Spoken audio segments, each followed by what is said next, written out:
Oi, meu nome é Mariana e eu tenho uma história fora da rota para falar com vocês.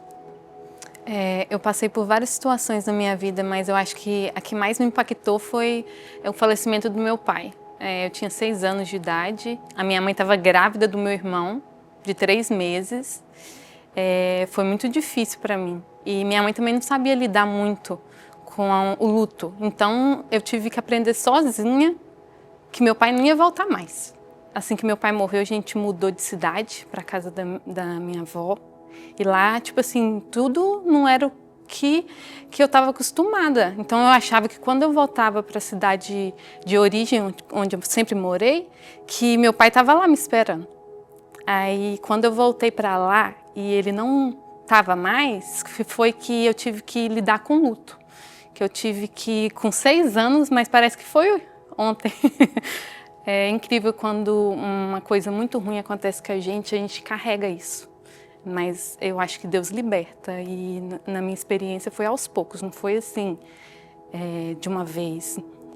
Isso faz muitos anos, né? Hoje eu tenho 30 anos, mas eu carrego tipo comigo como uma experiência que talvez me deixou mais forte hoje. E quando eu voltei para minha cidade, meu pai não estava mais lá. Aí eu tive que lidar com esse luto, né? Eu sempre pedi a Deus para meu pai voltar, eu achava que ele ia voltar. E eu queria voltar no tempo. Eu falava assim, eu quero voltar no tempo para avisar meu pai, para ele tipo se cuidar, sabe? Para ele não fazer o que ele estava fazendo, porque ele era alcoólatra. E ele teve pancreatite aguda com 30 anos e morreu. Tipo assim, ele teve pancreatite, teve a primeira parada cardíaca e tem até uma experiência bacana que meu pai ele tinha preconceito com a igreja evangélica e nesse dia ele falou assim, a Mariana ora tanto, você podia orar para mim? Ele pediu para uma mulher evangélica orar para ele e ela orou para ele. Então minha mãe fala assim que ele foi salvo, mesmo com os erros que ele cometeu. Então isso eu sempre carreguei também, sabe? Comigo. Tipo, tudo que o meu pai foi, tipo, eu acho que era a hora dele. É a hora que Deus falou assim, era ser salvo agora, então eu vou levar. Porque ele falou que ia parar de beber depois do carnaval e morreu antes do carnaval. Então, eu acho que ele não conseguiria largar o vício, sabe? Deus sempre estava lá, só que eu achava que ele ia fazer o que eu queria. Tipo, na minha cabeça, de 6 anos, ele ia trazer meu pai de volta. Mas mesmo assim, eu ficava pensando assim, e se? Sabe? Eu ficava pensando, e se meu pai voltar? E se meu pai estivesse aqui, seria tão diferente. Eu lidei assim, eu tentei ficar mais firme em Deus, procurar mais Deus, mas eu sempre ficava com esse negócio, e se?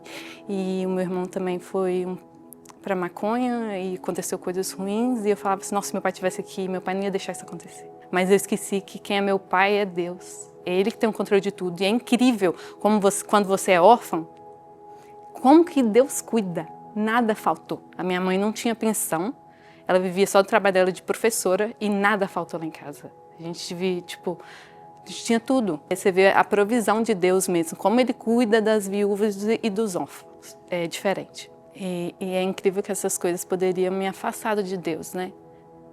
Mas Ele me trouxe para mais perto, para querer conhecer mais o Pai, porque eu não estava órfã de pai, meu pai estava comigo, que é o perfeito.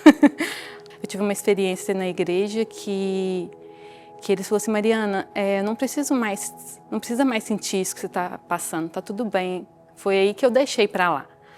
Eu guardei tudo do meu pai porque me fazia mal. Olhar as fotos dele me fazia querer, tipo, que ele tivesse aqui. Meu pai está muito melhor, foi o momento dele. Deus não pensou em mim, pensou nele, que era a salvação dele, que era a hora dele.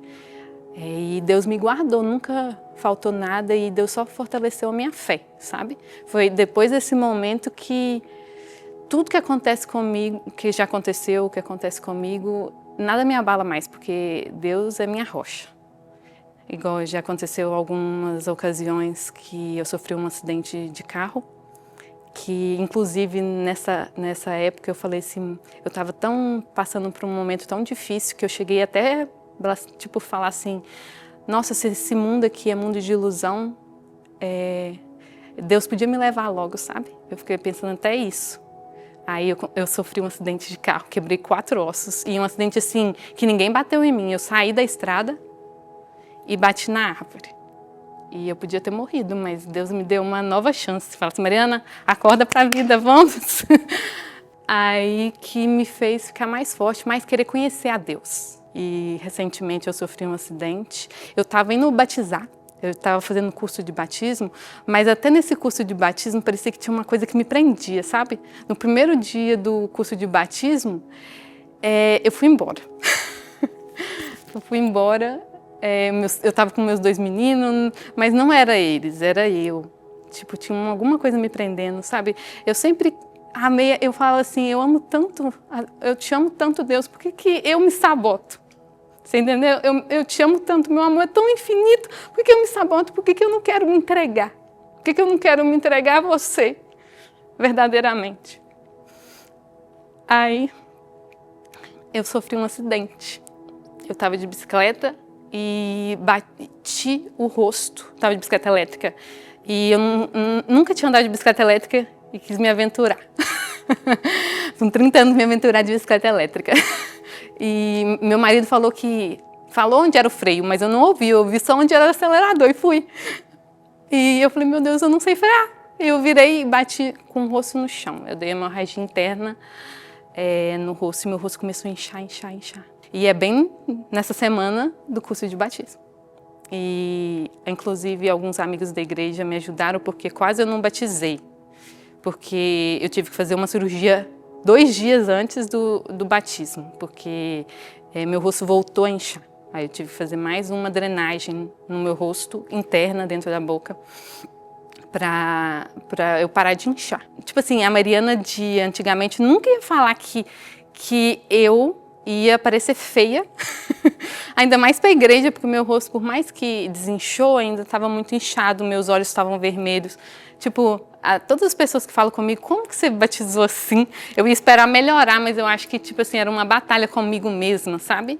Uma batalha espiritual que não estava deixando eu entregar minha vida verdadeiramente para Jesus. Cada um lida com a dor de uma forma. Tem gente que culpa a Deus por tudo. Meu irmão, por que eu não conheci meu pai? Meu irmão falou isso já. Por que eu não conheci meu pai? Por que Deus permitiu isso? Né? Por que Deus me permitiu passar por isso? E eu já, tipo assim, até minha tia fala pra mim assim, Mariana, eu acho que quem que devia estar revoltada era você, porque você conheceu seu pai, viu que ele era bom e perdeu ele. O que me fez superar, eu acho, que é Deus mesmo. É tipo incrível a paz que ele dá. Incrível a felicidade que a gente tem quando a gente está perto dele. Tipo, igual o meu mundo abalou, né? 2 vezes na minha vida, 3 vezes com a perda do meu pai, mas eu tava, tipo, serena. Igual o meu primo fala, você nunca mais vai andar de bicicleta? Eu falei assim, não, foi um acidente, né? Eu também sofri acidente de carro e continuo andando de carro. Isso é um acidente que acontece na vida, mas quando Deus é o meu protetor, então eu não tenho medo. Deus fala, não tenha medo. Tem de bom ânimo. No meu caso, eu sempre conheci a Deus, minha mãe sempre me apresentou ele, né? Então eu achava que eu não tinha que mudar nada. Eu tinha que ficar do jeito que eu estava, porque na minha cabeça eu não tinha pecadão. Eu não tenho nada para mudar na minha cabeça. Tipo, eu achava assim que eu não tinha que mudar nada. Eu tinha que ficar do jeito que eu estava, mas foi aí. Eu sempre tive essa sede e fome de Deus. Eu sempre quis, mas sempre tinha uma coisa. Era vergonha, era a correria do dia a dia, o trabalho. Porque eu não tenho carro. Quando eu cheguei aqui, porque eu não tenho carro, por isso que eu não vou na igreja. Aí, na verdade, quando eu cheguei aqui, meu marido foi preso, aí quem levava eu para a igreja era minha tia, aí eu ia com ela. É porque eu cresci na igreja católica, né? E na minha cabeça eu não precisava mudar nada. Que eu não tinha pecado grande, assim, eu sempre orei, só que eu não lia a Bíblia. O que o padre falava para mim era lei, entendeu? E era isso. Mas aí eu fui na igreja evangélica com a minha tia e eu vi lá diferente, sabe? Eu senti mesmo a presença. Na igreja evangélica na igreja católica eu senti um pouquinho, mas não era assim. Aí eu já tive mais sede e fome de Deus. Eu falava, meu Deus, me ajuda a achar uma igreja que eu me sinta bem. Aí eu fui no primeiro dia aqui na K-Church. nessa sede que nós estamos aqui agora. Aí eu falei assim, nossa, obrigada, Deus, aqui, porque antes, tipo, eu achava que a igreja evangélica era todo mundo santo e eu era pecadora, sabe? Eu me sentia assim dentro da igreja. Eu me sentia todo mundo santo e só eu era pecadora, mas aqui eu me senti mais acolhida, mais... Na verdade, eu não conhecia ninguém.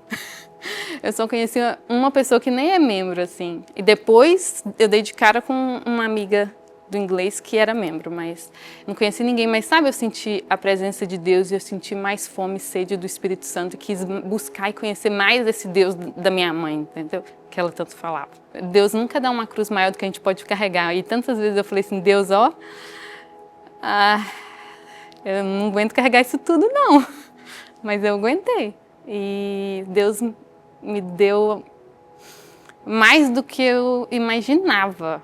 Que eu falava que eu não ia ter filho, eu falava que eu não ia casar. Esse trauma também do meu pai, né? Porque meu pai não era um bom marido, ele era um bom pai, ele não era um bom marido, então eu achava que todo mundo era igual a ele. E hoje eu falava que eu nunca ia casar, nunca ter filho. Hoje eu sou casada, tenho 2 filhos, homens, né? Que talvez isso me abalaria por causa do meu irmão, né? Mas hoje eles são um presente de Deus e eu só tenho que agradecer que como é bom conhecer o meu Deus, o Deus que eu vou passar a eternidade, eu quero conhecer cada vez mais, eu tenho que melhorar cada vez mais. Eu me sinto mais nada. Toda vez que eu leio a Bíblia, eu acho que eu faço pouco. Toda vez que eu busco, eu acho que eu estou fazendo pouco. Toda vez que eu oro, parece que é pouco, eu quero mais, e toda vez que eu canso, que às vezes a rotina toma conta de mim, parece que eu tenho que, igual Paulo falava mesmo, esmurra a minha carne, né? Eu tenho que esmurrar a minha carne para buscar, para adorar, para ter mais a presença de Deus, que só com Ele que eu me sinto bem. E essa é a minha história fora da rota. Eu espero que Deus possa te abençoar.